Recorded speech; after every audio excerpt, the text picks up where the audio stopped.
You've never actually experienced reality. That sounds dramatic, almost conspiratorial, but it's not. It's science. It's psychology. It's philosophy.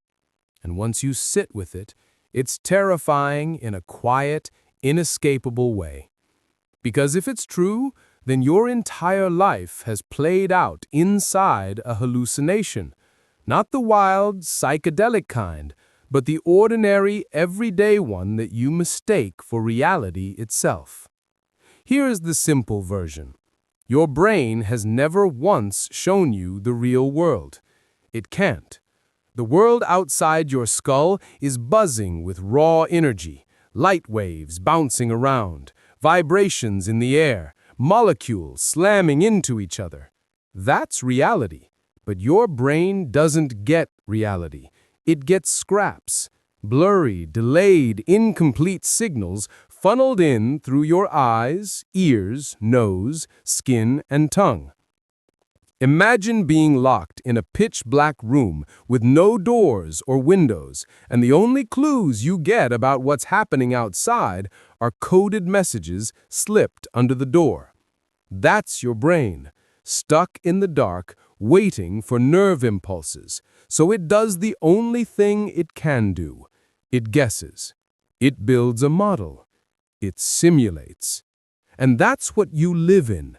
Not reality itself, but your brain's best guess at reality. A hallucination. A hallucination that gets constantly updated when the incoming scraps don't quite match the brain's predictions. Think about your blind spot.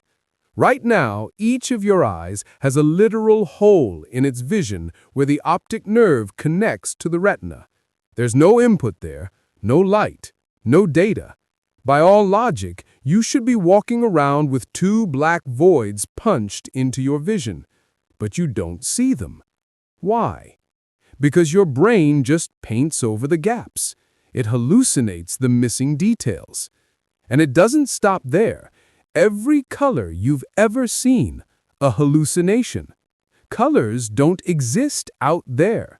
They're just wavelengths of light. The world is nothing but electromagnetic radiation. Your brain compresses this infinite spectrum into a handful of labels: red, green, blue. Convenient, efficient, but not real. Even time itself gets distorted. Your brain processes visual data slower than sound, so technically, you should see the world out of sync. Instead, your brain edits the timeline. It stitches the signals together so the movie of your life flows smoothly. In other words, it lies to you so the world feels stable. Everywhere you look, perception is patchwork. Every moment you live is a hallucination that happens to line up well enough with reality to keep you alive. That's all it ever needed to do. Here's the unsettling part.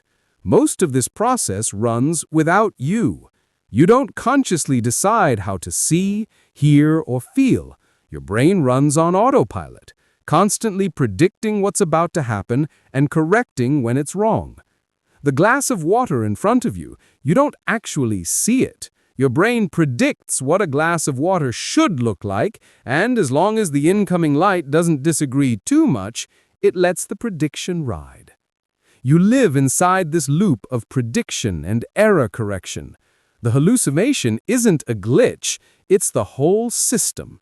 And that feeling you have of being in control, of being the little pilot inside your head pulling levers, that's just another prediction, another story the brain spins up after the fact. So what about consciousness, that mysterious thing philosophers call the hard problem? The soul, the self, the spark that feels like you. Maybe it's not that mysterious. Maybe consciousness is just your brain's debug mode. Most of the time, prediction works fine. You don't think about walking, you just walk. You don't think about breathing, your body just does it.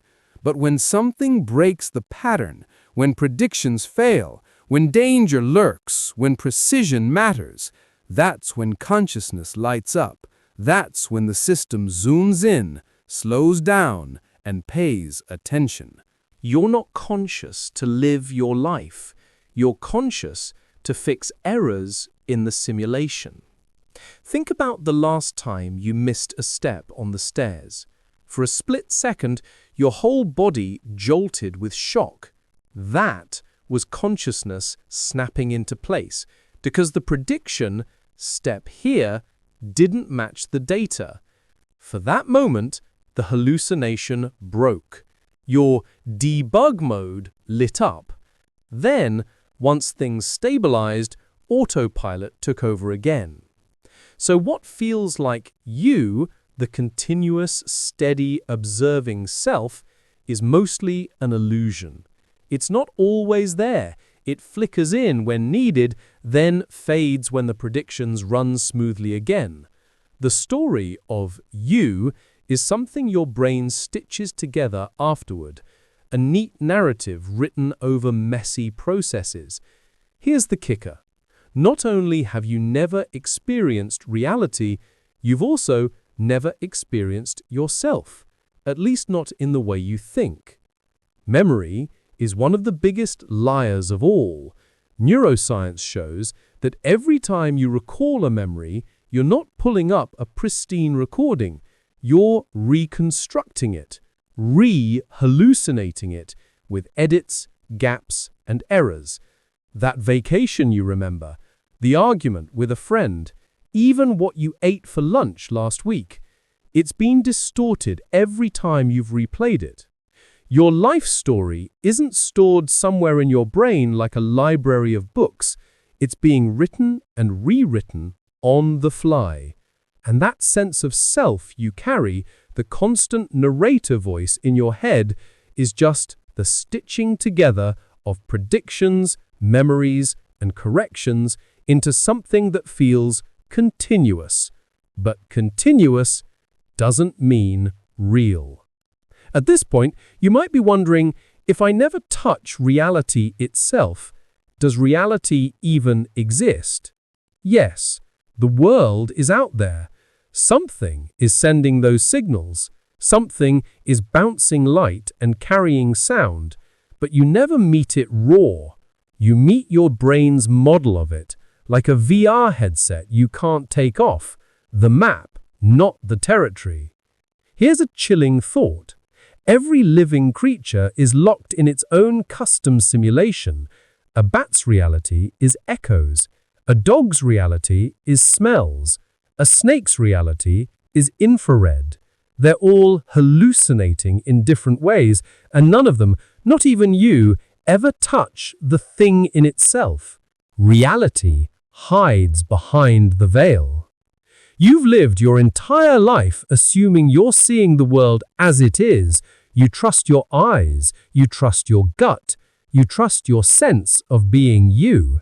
But all of that is stitched together guesswork.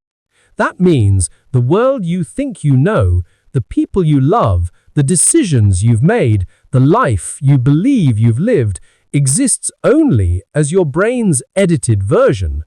A useful, survival-focused version, yes, but not the real thing.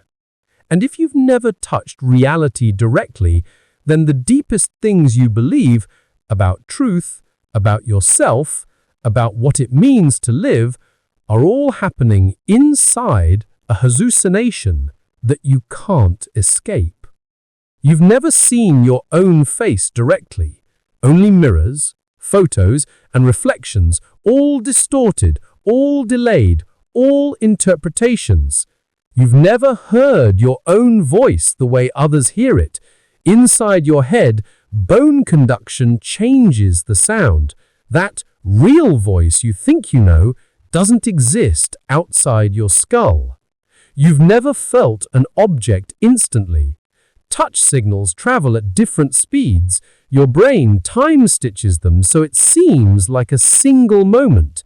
You've never truly made a free decision. Brain scans show neural activity predicting your choices seconds before you become aware of them. By the time you decide, the decision is already made. Piece by piece, the illusion unravels, and all that's left is the hallucination.